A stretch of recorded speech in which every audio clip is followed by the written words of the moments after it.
বড় জার্নি ছিল তেজগাঁ কলোনি। হ্যাঁ। ওখানে আমার এক বড় খালু বিজি প্রেসে চাকরি করতেন।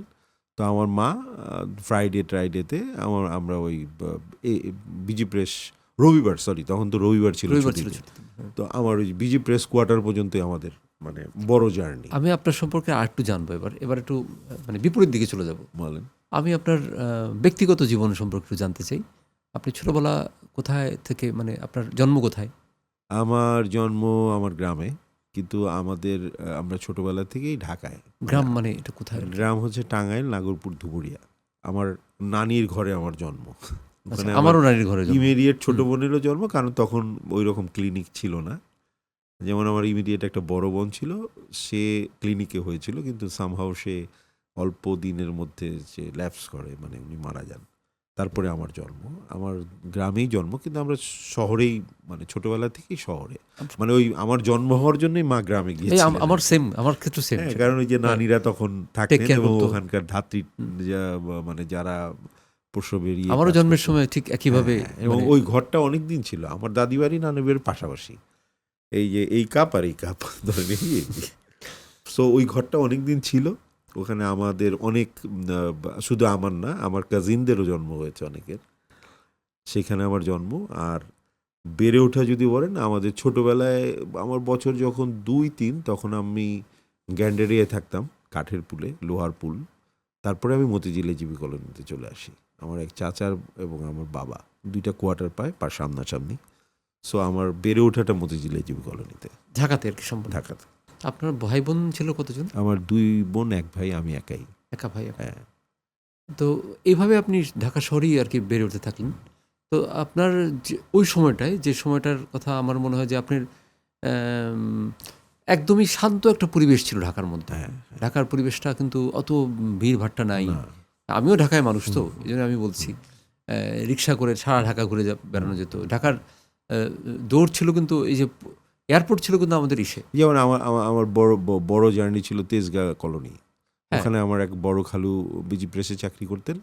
তো আমার মা ফ্রাইডেতে আমরা ওই বিজি প্রেস রবিবার, সরি তখন তো রবিবার ছিল রবিবার ছিল ছুটিতে। ছুটিতে। হ্যাঁ। তো আমার ওই বিজি প্রেস কোয়ার্টার পর্যন্তই আমাদের মানে বড় জার্নি। বা ওই যে তখন আমি জানি না যে টিকা দেওয়ার জন্য হ্যাঁ, মহাখালীতে টিকা দেওয়া হ্যাঁ, হতো। হ্যাঁ, তো মহাখালী যে আমি যেতাম, আমার বাসা ছিল ছোটবেলা গোবিবাগ। হুম, হুম, গোবিবাগ থেকে মহাখালী যাওয়ার জন্য যে প্রস্তুতি, হ্যাঁ, মনে হতো সারাদিন লাগবে। হ্যাঁ, হ্যাঁ, এবং অন্য কিছু, ওই তখন বেবি ট্যাক্সি পাওয়া যেত। হ্যাঁ, বেবি ট্যাক্সি। বেবি ট্যাক্সি করে যাবো হ্যাঁ, অনেক দূর। বেবি ট্যাক্সি এত দূর যেতে চায় না। হ্যাঁ, মহাখালী মানে হচ্ছে মোটামুটি ঢাকার বাইরে। হ্যাঁ। তো ওই টাইমটা নস্টালজিক লাগে আপনার কাছে? অবশ্যই, অবশ্যই দাদা। আমার মাঝে, মাঝে মনে হয়, আমি জানি না আপনার মনে হয় কি না, যেমন মাঝে, মাঝে আমি যখন ঢাকা শহরে তাকাই, এই যে এলিভেটেড, মেট্রো, আমরা যখন ছিলাম, এবং একসময় মনে হয় আচ্ছা এই মেট্রোর পরে আরও অনেক কিছু হবে, কিন্তু আমরা থাকবো না। হ্যাঁ? সেই দিন যেমন আমার কিছুদিন আগে কলোনিতে আমাদের বন্ধুদের মতিঝিল মডেল হাই স্কুলের 88 ব্যাচের একটা প্রোগ্রাম ছিল, রিইউনিয়ন ছিল। হ্যাঁ, তো সেদিন আমি সবসময় যেতে পারি না, সেদিন আমি গিয়েছিলাম।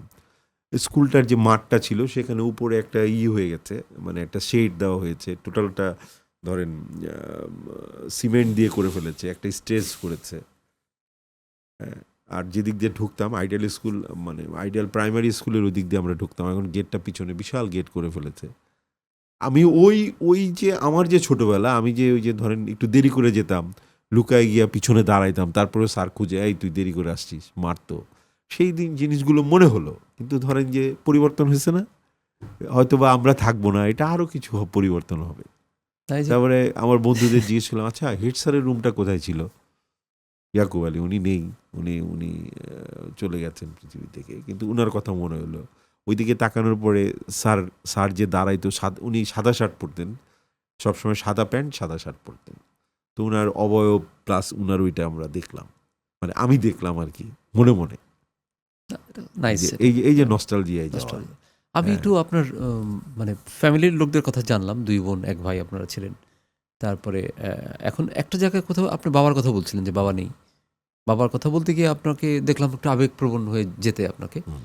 বাবার কোনো স্মৃতি কি আপনি বলতে চান? যে কথাটা, যেটা ধরেন কাউকে বলেন নাই, বা কোনো সত্যিই বলেননি কখনো, যেটা আপনাকে খুব আবেগতাড়িত করে, যে বাবা থাকলে হয়তো বাবাকে বলতে পারতাম, বা বাবার সাথে এই ঘটনাটা খুব খুব হ্যাঁ, একটা জিনিস আমার কাছে মনে হয় যে আমি যে ন্যাশনাল অ্যাওয়ার্ডটা পেলাম, বাবা চলে গেলেন 19-এ, তারপরে আমি ন্যাশনাল অ্যাওয়ার্ডটা পেলাম। আর বাবা আমাকে খুব ইন্সপিরেশন দিতেন, মাও মানে আমাদের পুরো পরিবারই।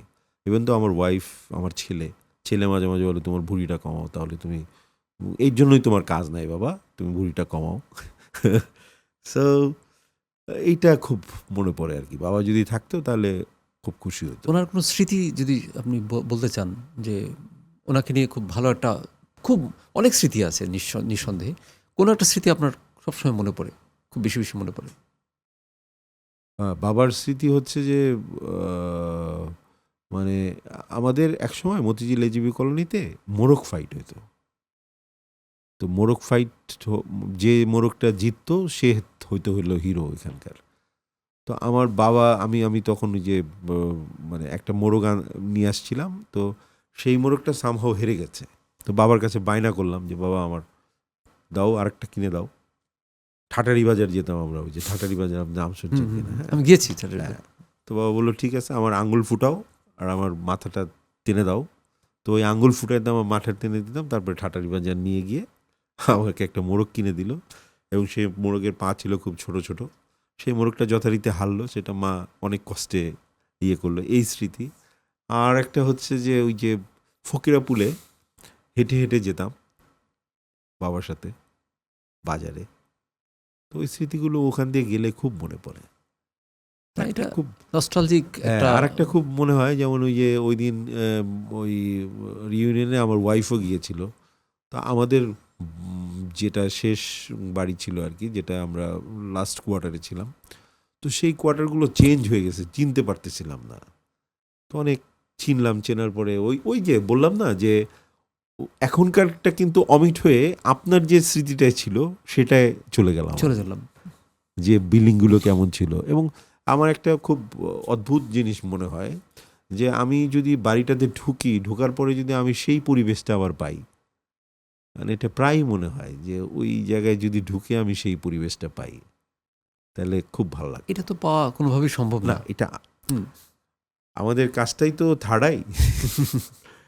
মানে হ্যাঁ, আমরা যে প্রফেশনে আছি, এটা হ্যাঁ, তো আমি কল্পনাই আগে দেখি, দর্শক, আমি যা দেখছি না সেটাই দেখার চেষ্টা দেখার করি, চেষ্টা করি। যেটা আমি বাস্তবে পারছি না সেটাই করার চেষ্টা করি, তাই না? সো আমাদের একটু বেশি, মানে ব্যক্তিগতভাবে আমার বেশি আর কি।